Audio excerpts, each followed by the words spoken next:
Okay, something huge is happening right now in U.S. drug policy. I mean, it's the biggest shift we've seen in over 50 years. The federal government is on the move to reclassify cannabis, and trust me, this is a change that's going to send ripples through our economy, our healthcare, and, well, our entire society. So let's get into it. And just a quick note before we dive in, this explainer is sponsored by marijuana.school. So you hear this big news, but what does it actually mean? You know, this quote from a recent focus group just says it all. I think a lot of people don't really understand what rescheduling means, and I think that can also play a huge role in perceptions and later behaviors. And that confusion? That's exactly why we're doing this explainer. Here's the roadmap for what we're going to cover. We'll kick things off with the policy shift itself, then we'll get into the nitty-gritty of the legal lingo, the absolutely massive economic impact, some of the tricky public health questions, the really important social justice side of things, and finally, we'll look at what comes next. So what's the deal? Well, back in August 2023, the Department of Health and Human Services, or HHS, officially recommended that cannabis should be moved out of its current super restrictive category. That recommendation lit a fire, prompting the Department of Justice to propose a rule change, and that kicked off the single biggest rethink of federal cannabis policy since the 1970s. Now, to really get why this is such a big deal, we have to talk about the legal framework we're dealing with, the Controlled Substances Act. So let's break down what these schedules actually are.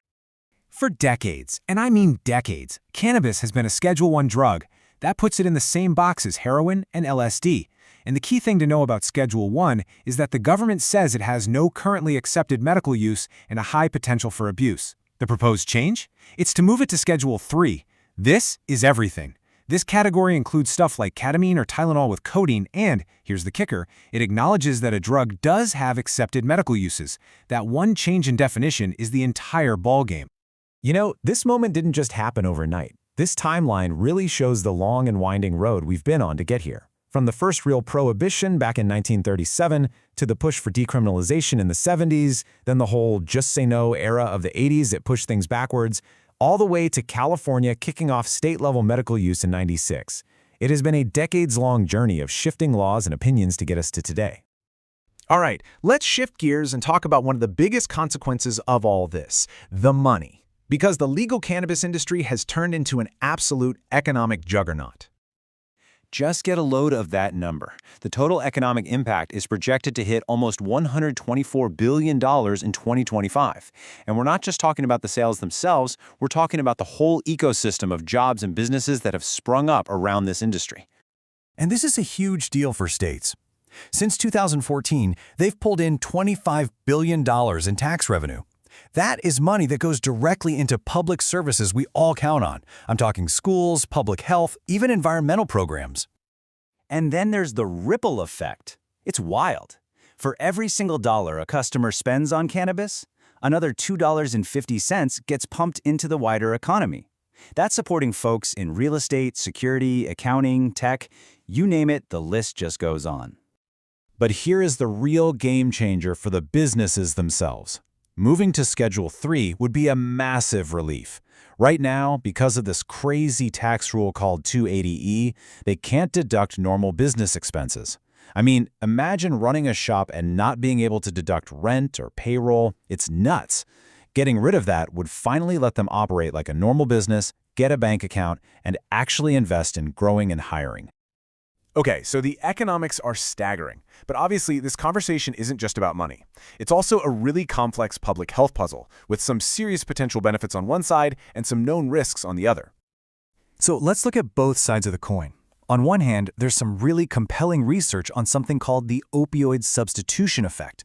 Basically, studies are showing that access to medical cannabis is linked to a pretty significant drop in opioid use. It could be a crucial exit ramp from that crisis. But, on the other hand, it's no secret that today's cannabis products are way more potent than they used to be, and that has been linked to a rise in cannabis use disorder.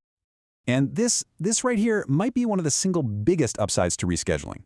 For all these years, that Schedule I status has made it incredibly difficult for scientists to do real, high-quality research. Moving it to Schedule III would basically blow the doors wide open. We could finally get clear, evidence-based answers about both the risks and the rewards.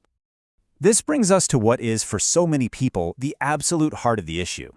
The whole movement to legalize and reschedule cannabis is, at its core, about trying to fix decades of injustice from the war on drugs. This one number just tells such a powerful story. Even though black and white Americans used cannabis at almost the exact same rates, black Americans were over 3.5 times more likely to get arrested for it. It's a staggering disparity, and it's the history that cannabis reform is trying to fix. And the good news is, reform is working. We are seeing a massive drop in arrests. States are wiping clean millions of old convictions, which literally unlocks doors to jobs and housing. On top of that, almost all the legal states have social equity programs designed to make sure the same communities that were harmed the most by the old laws can now benefit from the new legal industry. So when you put all these pieces together, the economics, the health questions, the social justice, you realize that rescheduling isn't really an endpoint. It's a true watershed moment. It's the beginning of a whole new chapter. It is a monumental step forward, for sure. But, and this is really important to remember, it's not a silver bullet. It doesn't magically erase systemic bias from the justice system overnight, and it really just highlights how badly we need the scientific research it's finally going to allow. And for a lot of advocates, this is just one stop on a much longer road. This quote from Kat Packer at the Drug Policy Alliance really hits the nail on the head. A lot of people feel that while this is great, the ultimate goal has to be full decriminalization to really undo the damage of the past. So the push for even bigger reform is definitely not over. Which leaves us with a pretty fascinating question for the future, right? With the doors finally creaking open for banking, for real research, and just broader acceptance, this huge societal shift is really just getting started. So what do you think? What will the cannabis landscape in America look like 10 years from now?